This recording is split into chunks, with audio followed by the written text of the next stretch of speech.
Taxi driver episode 1 के start में हम देखते हैं कि कैसे चो दो चुल नाम का क्रिमिनल, जिसने छोटी बच्चियों के साथ बहुत गलत और गंदा बर्ताव किया है, उसे जेल से आज छोड़ा जा रहा है। वो जेल से बाहर आता है और सारे रिपोर्टर्स को बोलता है कि मैं जिंदगी भर मैंने किए हुए हरकतों के लिए सॉरी फील करता रहूंगा। ऐसे लगता है कि वो सच में पछता रहा है। सब उस पर अंडे फेंकते हैं क्योंकि उसे बाहर छोड़ना बराबर डिसीजन नहीं है। वहाँ दो चल को पिकअप करने एक डीलक्स टैक्सी आई होती है। दो चल टैक्सी में बैठता है और कहता है कि चलो बुसान। टैक्सी के पीछे सारे रिपोर्टर्स लगे होते हैं। दो चल टैक्सी ड्राइवर को बोलता है कि मैं क्यों माफी मांगू, ऐसे नहीं है कि मैंने कुछ गलत किया है। अब मैं सबको सबक सिखाऊंगा जिसने मेरी ऐसी हालत की। एक लड़की गोउन जो हैकर होती है वो टैक्सी ड्राइवर को बताती है कि राइट टर्न लो इन सब मीडिया वालों को पीछे छोड़ने के लिए। टैक्सी राइट टर्न लेती है और स्पीड से चलने लगती है। मीडिया वाले उनके पीछे आने ही वाले होते हैं, पर तभी एक वैन बीच में आती है और वैन का ड्राइवर बोलता है कि उसकी गाड़ी खराब हो गई है। दो चल टैक्सी वाले को बोलता है कि ये गलत टर्न है, ये हमारा रास्ता नहीं है, पर टैक्सी ड्राइवर उसकी तरफ ध्यान नहीं देता। तो दो चल अपना बेल्ट निकालता है और टैक्सी ड्राइवर की गर्दन उससे पकड़ता है और उसके दबाने की कोशिश करता है। टैक्सी ड्राइवर दो चल को मारता है और उसके पैर में एक पेन जैसा इंस्ट्रूमेंट घुसा देता है और दो चल बेहोश होता है। टैक्सी एक टनल में जाती है जहां और एक डिलक्स टैक्सी होती है। दूसरी टैक्सी में एक बुढ़ा आदमी होता है जिसे टैक्सी वाला दो चल की बैग देता है और दूसरी टैक्सी जो बुढ़ा आदमी चला रहा होता है वो टनल से निकल जाती है। टैक्सी के स्टिकर्स फोन बूथ पे एक आदमी निकालता है और टैक्सी की नंबर प्लेट भी चेंज होती है। अब टैक्सी एक नॉर्मल गाड़ी की तरह दिखने लगती है और दो चल को कहीं लेके जाया जाता है। जिस बुढ़े आदमी को हमने पहले देखा था वो पुलिस को एक प्रेजेंटेशन दिखा रहा होता है। असल में ये आदमी जांग संगचल होता है जो ब्लू बर्ड फाउंडेशन चलाता है। ब्लू बर्ड फाउंडेशन उन लोगों के लिए है जिनका असॉल्ट या उनके साथ हिंसा हुई है।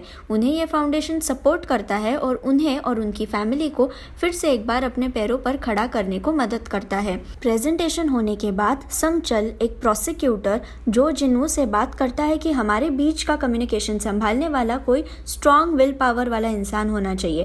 तो प्रोसिक्यूटर हंसता है और कहता है स्ट्रॉन्ग विल पावर वाला, जिस इंसान को मैंने चूज किया है उसमें जरा ज्यादा ही विल पावर है।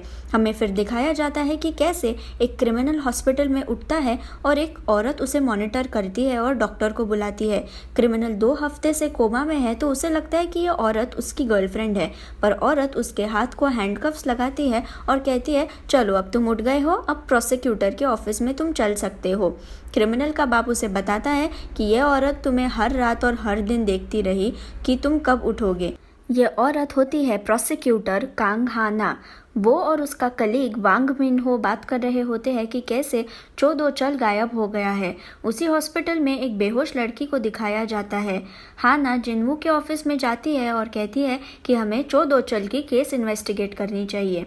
तो जिनवू बोलता है कि पुलिस ऑलरेडी उसे इन्वेस्टिगेट कर रही है। हाना पलटती है और उसका ध्यान जाता है संगचल पे जो कॉफी बना रहा होता है जिनवू के ऑफिस में। जिनवू दोनों को इंट्रोड्यूस करता है और बोलता है कि हाना अब से ब्लूबर्ड फाउंडेशन के साथ तुम काम करोगी। हाना तुम दो चल के बारे में अब भूल जाओ। यहाँ हमारा टैक्सी ड्राइवर किम दो की दिन में नॉर्मल टैक्सीज चलाता है। जब वो ड्राइव कर रहा होता है तब उसकी नज़र एक सफ़ेद गाड़ी पे जाती है जो एक वैन को ज़बरदस्ती टेक ओवर कर रही होती है। वैन में छोटे बच्चे होते हैं जो रोने लगते हैं। दो की अपनी टैक्सी लेकर वाइट कार को फंसाता है ताकि वैन आगे जा सके और वो फिर से ड्राइव करने लगता है, पर वाइट कार में जो लोग होते हैं वो दोकी की टैक्सी के आगे पार्क करते हैं और उसे रोकने के लिए कहते हैं। दोकी अपने कस्टमर को बोलता है कि मैं मीटर बंद कर रहा हूँ, थोड़ी देर रुको, और वो टैक्सी से बाहर आ जाता है। कस्टमर डर के पुलिस को फ़ोन लगाता है कि हमारे ऊपर अटैक हो रहा है, जल्दी से यहाँ आ जाओ। दो की टैक्सी से उतरता है और आदमी उसे मारने की कोशिश करते हैं, पर दो की उनकी ही पिटाई करता है। एक आदमी गोल्फ क्लब लेके दो की को मारने आता है, पर दो की उसकी गोल्फ क्लब लेके उसे ही थ्रेटन करता है। सारे आदमी नीचे अपने घुटनों पर बैठकर दो की से माफ़ी मांगते हैं और दो की उन्हें बोलता है कि अब से ठीक से ड्राइव करो। ये सब कस्टमर देख के पुलिस को बोलता है कि अगर आपके पास टाइम नहीं होगा यहाँ आने का तो रहने दो, और फ़ोन रख देता है। दोकी जब अपने दिन में कमाए हुए पैसे टैक्सी कैशियर गोउन के पास लेके जाता है तो वह मजाक में बोलती है कि तुम दिन भर ड्राइव करते हो पर सबसे कम कमाई करते हो, तुम कंपनी का पैसा ऐसे ही उड़ा रहे हो। यहाँ हॉस्पिटल में जिस लड़की को हमने पहले देखा था वो अब होश में आ गई है और उसके साइड में बैठे हुए आदमी को वो अवॉइड करते हुए हॉस्पिटल में से बाहर भागती है। वो एक ब्रिज पे आती है और और वहाँ से कूदने की कोशिश करती है और रोती है कि मुझे नहीं मरना है। तभी उसकी नज़र एक स्टिकर पे जाती है जिस पे लिखा होता है कि मरो मत, बदला लो, हमें कॉल करो। वो लड़की उस नंबर पे कॉल करती है और दोकी उसे अपने टैक्सी में पिकअप कर लेता है। दोकी टैक्सी में रिकॉर्डिंग शुरू करता है और उससे पूछता है कि तुम्हारे साथ क्या हुआ है, मुझे बताओ। लड़की बताती है कि मेरा नाम कांग मरिया है, मैं 18 साल की हूँ और मैं ऑर्फनेज में बड़ी हुई हूँ। उसे एक जॉब ऑफर मिलती है और एक औरत जोंग सुक उसे बताती है कि जॉब बहुत अच्छा है, एक फर्मेंटेशन की फैक्ट्री में है जहाँ तुम कंप्यूटर का काम करोगी और वही तुम्हारे रहने के लिए भी सब अरेंजमेंट होगी। वो उसे फैक्ट्री लेके जाती है जहाँ जोंगुन, जिसे हमने मारिया के साइड में देखा था हॉस्पिटल में, वो उससे कॉन्ट्रैक्ट साइन करवाता है। जोंगुन मारिया को और जोंगसुक को बोलता है कि ऐसे लगता नहीं है कि मारिया को इंटेलेक्चुअल डिसेबिलिटी है। मारिया कहती है कि उसकी लेवल 3 इंटेलेक्चुअल डिसेबिलिटी है और फिर भी वो कंप्यूटर में अपने ऑर्फनेज में नंबर 1 है। इंटेलेक्चुअल डिसेबिलिटी की वजह से मारिया की अंडरस्टैंडिंग थोड़ी कम है और वो ज़रा स्लो भी होती है बाकी लोगों के कंपैरिजन में। कॉन्ट्रैक्ट साइन होने के बाद जोंगसुक वहाँ से चली जाती है और जोंगुन मारिया को बाकी कामगारों के साथ काम करने कहता है। वो उसे कहता है कि इन मछलियों की स्किन तुम्हें निकालनी है, पर मारिया कहती है कि मुझे कंप्यूटर का काम बताया गया है। जोंगुन कहता है कि तुम्हें आज ये काम करना होगा, पर मारिया बोलती है कि उसे फिश से डर लगता है। तभी इस फैक्ट्री का बॉस, जिसका नाम जू चान है, वो वहाँ आता है और जोंगुन उसे बताता है कि कैसे मारिया काम करने को नहीं बोल रही है।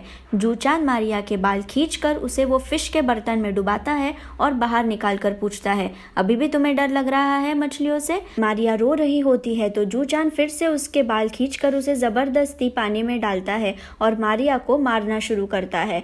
मारिया को फिर कोल्ड स्टोरेज के एक ड्रम में बंद किया जाता है और उस पर नमक डाला जाता है। वो रात भर इस ठंड में रहती है और अगले दिन जू चान उस पर गर्म पानी डालकर उसे उठाता है और काम करने कहता है, जो मारिया अब करने के लिए तैयार होती है। दोकी ये सब बातें सुनता है और मारिया को एक एनवेलप देके एक जगह पे छोड़ देता है जहाँ एक गेम रखा होता है। एनवेलप के अंदर कुछ सिक्के होते हैं और लिखा होता है कि game taxi driver. Maria game खेलना शुरू करती है। गेम की फेरी उसे कुछ रूल्स बताती है कि जब से बदला स्टार्ट होगा तब से टैक्सी का मीटर चालू रहेगा और मीटर केस खत्म होने के बाद बंद होगा। एक्स्ट्रा चार्जेस लगाए जाएंगे एक्स्ट्रा कामों के लिए और किसी को भी इस रिवेंज टैक्सी के बारे में नहीं बताना है। फिर गेम फेरी बोलती है कि अगर तुम्हें अभी भी बदला लेना है तो ब्लू बटन दबाओ, नहीं तो रेड बटन दबाओ। मारिया ब्लू बटन दबाती है और फेरी कहती है कि अब डिलक्स टैक्सी के साथ तुम्हारा बदला लिया जाएगा। बदला चूज करने पर कुछ लोगों को पेजर पे अलर्ट मिलता है और वो सब अपने अंडरग्राउंड बेस में मिलते हैं। टैक्सी कैशियर को उन इंजीनियर्स क्यंकू और जिनोन ये सब अंडरग्राउंड ऑफिस में आते हैं। दोकी भी वहाँ पहुँचता है। दोकी संगचल से बात करता है कि कैसे मुझे टेंशन आ रहा है कि हमने दोचल को मैडम बेक के पास दिया है, वो औरत कुछ भी कर सकती है। संगचल उसे समझाता है कि मैडम बेक के ही पास दोचल को रखना अच्छा आइडिया है, तुम ज़्यादा चिंता मत करो। फिर वो दोनों भी बेसमेंट में जाते हैं जहाँ सब मिलकर मारिया की स्टोरी सुनते हैं। संगचल उन्हें बताता है कि फैक्ट्री के बॉस जूचान की रेपुटेशन बहुत अच्छी है और वो अपने अच्छे बर्ताव के लिए जाना जाता है। गोउन कहती है कि अगर ये सब मारिया के साथ हो रहा था तो वो पुलिस के पास क्यों नहीं गई? संगचल बोलता है क्योंकि पुलिस भी जूचान के साथ मिली हुई है। यहाँ दिखाया जाता है कि कैसे मारिया फैक्ट्री से भागकर रेलवे ट्रैक पे आती है जहाँ उसे पुलिस की गाड़ी दिखती है, तो वो पुलिस वाले को बताने की कोशिश करती है कि उसके साथ क्या हुआ है। पुलिस उसको कार में बिठाता है और फिर से फैक्ट्री में लेके जाता है जहाँ फिर से मारिया को एक ड्रम में बंद किया जाता है ठंडे पानी में। जूचान पुलिस को थैंक यू बोलता है और उसे कुछ पैसे देता है। पुलिस जाते वक्त मारिया को बोलता है कि फिर से ऐसा मत करो और खुद भी मारिया के ऊपर बर्फीला पानी डालता है। गोउन सबको बोलती है कि मारिया का केस हमें लेना ही चाहिए, तो सब उसके साथ अग्री करते हैं। दोकी अपना टैक्सी लेकर फैक्ट्री जाता है और सारी सिचुएशन देखता है कि कैसे फैक्ट्री को बाहर से लॉक लगाया गया है ताकि अंदर से कोई बाहर ना जा पाए। यहाँ गोउन, क्योंकू और जिनोन एक चिकन शॉप की वैन बनाते हैं। रात हो गई होती है और दोकी अभी भी फैक्ट्री को देख रहा होता है। उसे याद आता है कि मारिया ने उसे बताया था कि कैसे एक दिन जोंगुन ने उसे बोला कि तुम कपड़े धो लो, मेरे साथ आओ, और मारिया वहां जाने के बाद जोंगुन ने अपने कपड़े उतारे और मारिया पे जबरदस्ती की। इसके बाद मारिया ने खुद को चाकू से मारने की कोशिश की और फिर उसे हॉस्पिटल ले जाया गया। जोंगुन और जू चान रात को खाना क्या खाना है ये डिसाइड करते हैं। तो जोंगुन सजेस्ट करता है कि क्यों ना चिकन खाए। आज सुबह 2 पागल लोग यहाँ उनके चिकन शॉप का एडवर्टाइजमेंट मुझे देकर गए। असल में एडवर्टाइजमेंट देने वाले लोग क्योंकू और जिनोन ही थे। जू चान कहता है कि हाँ करो ऑर्डर चिकन। वो नंबर पे कॉल करता है और गोउन चिकन शॉप की ओनर की तरह उनसे बात करती है और बोलती है कि आपके लिए हम स्पेशल सर्विस भी भेजेंगे चिकन के साथ। यहाँ जिनोन और क्योंकू जोंगुन को चिकन देते हैं और जोंगुन बोलता है वाह इतनी फास्ट सर्विस, ऐसे लगता है कि तुम मेरे कॉल का ही इंतज़ार कर रहे थे। जोंगुन और जू चान चिकन खाते हैं जिसमें बेहोश होने की दवा डाली होती है। दोनों बेहोश हो जाते हैं और फिर दोकी उनके घर के अंदर जाता है। जोंगुन के फ़ोन का डेटा सारा गोउन को मिलता है क्योंकि दोकी उस पर एक डिवाइस लगाता है। फिर दोकी अंदर के रूम में जाता है जहाँ उसे एक लॉकर मिलता है। गोउन मैसेजेस चेक करती है और बताती है कि पासवर्ड 2580 है और लॉकर खुल जाता है पर उसके अंदर कुछ नहीं होता। दोकी फिर से बाहर आता है और जोंगुन के फ़ोन की गैलरी देखता है जिसमें जोंगुन ने मारिया की गंदी पिक्चर्स खींची होती है। यहाँ कांग हाना प्रोसिक्यूटर अभी भी दोचल के गायब होने की केस सॉल्व करने की कोशिश करती है। तो उसे मिन्हो कहता है कि मुझे पता है तुमने दोचल को लाइफ सेंटेंस दिया और अब वो बाहर आकर गायब हो गया है, इसलिए तुम टेंशन में हो। मैं भी टैक्सी एक्सपर्ट से पूछताछ कर रहा हूँ क्योंकि दोचल एक डिलक्स टैक्सी से गायब हो गया। हाना को अचानक याद आता है कि कैसे सिंगचल भी टैक्सी का बिजनेस चलाता है और वो उसे कॉल करके पूछती है कि दोचल जब गायब हुआ था तो वो एक डिलक्स टैक्सी से गायब हुआ। आपको इस बारे में कुछ पता है? सिंगचल झूठ बोलता है कि मेरी कंपनी के पास सिर्फ नॉर्मल टैक्सीज है और सॉरी कहकर फ़ोन रख देता है। सिंगचल असल में मैडम बेक के बेसमेंट में आया होता है और दोचल को देखता है। मैडम बेक कहती है कि दोचल को मार डालो, ऐसे जिंदा रखकर क्या फ़ायदा है। तो सिंगचल कहता है तुम्हें पैसा मिल रहा है ना तो चुप बैठो। दोचल के जेल के ऊपर जो कवर रखा होता है वो निकाला जाता है और दोचल चिल्लाने लगता है कि मैं तुम सबको मार डालूंगा, मुझे बाहर निकालो। यहाँ हाना टैक्सी के वीडियोस देखती है और उसे समझ आ जाता है कि जो टैक्सी पहले दोचल को लेके गई और जिस टैक्सी से वो गायब हुआ वो दोनों टैक्सी अलग है। यहाँ हमें 4 साल पहले की बात दिखाई जाती है। एक घर में मर्डर हुआ होता है और सारे मीडिया वाले और पुलिस वाले उस खूनी के आजू बाजू होते हैं। सिंगचल भी यहाँ होता है और उस भीड़ में उसे दोकी दिखता है जो रो रहा होता है। खूनी को बाहर लाया जाता है और उसे पुलिस चाकू देती है और कहती है कि उस औरत को तुमने कैसे मारा दिखाओ, और खूनी डेमोन्स्ट्रेट करना शुरू करता है। दोकी से अपना गुस्सा कंट्रोल नहीं होता और वो सभी पुलिस ऑफिसर्स को मार के क्रिमिनल को मारने जाता है पर उसे टेजर गन से नीचे गिराया जाता है। खूनी दोकी के तरफ देखता है और बोलता है कि तुम्हारी भी आंखें खूनी की तरह ही है, और दोकी उसे बोलता है कि मैं तुम्हें अपने खुद के हाथों से मार डालूंगा। ये सब सिंगचल देखता है और उसे खुद की पुरानी बातें याद आती है कि कैसे उसके साथ भी सेम ऐसे ही हुआ था जब वो यंग था। दोकी ये सब होने के बाद ब्रिज पे जाता है अपनी लाइफ देने के लिए, पर वो अपनी जान नहीं देता।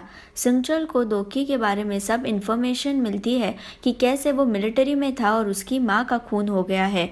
एक दिन बार में दोकी अकेले ड्रिंक कर रहा होता है और वहाँ सिंगचल जाके खुद को इंट्रोड्यूस करता है कि मैं ब्लू बर्ड फाउंडेशन से हूँ।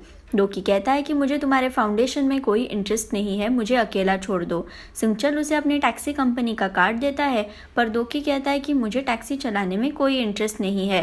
सिंगचल उसे कहता है कि मैं तुम्हें जॉब देने नहीं आया हूँ। वो उसे न्यूज़पेपर दिखाता है जिसपे हेडलाइन होती है कि दोकी के माँ के खूनी ने सुसाइड कर ली है, और बोलता है कि क्या तुम्हारा दर्द कम हो गया जब उस खूनी ने खुद की जान ले ली, तुम्हें बदला नहीं लेना। और वो टैक्सी कार्ड को फ्लिप करता है जिसपे लिखा होता है डिलक्स टैक्सी सर्विस, मरो मत बदला लो। और दोकी ये कार्ड देखकर सिंगचल की तरफ देखता है और यहाँ टैक्सी ड्राइवर एपिसोड 1 खत्म हो जाता है।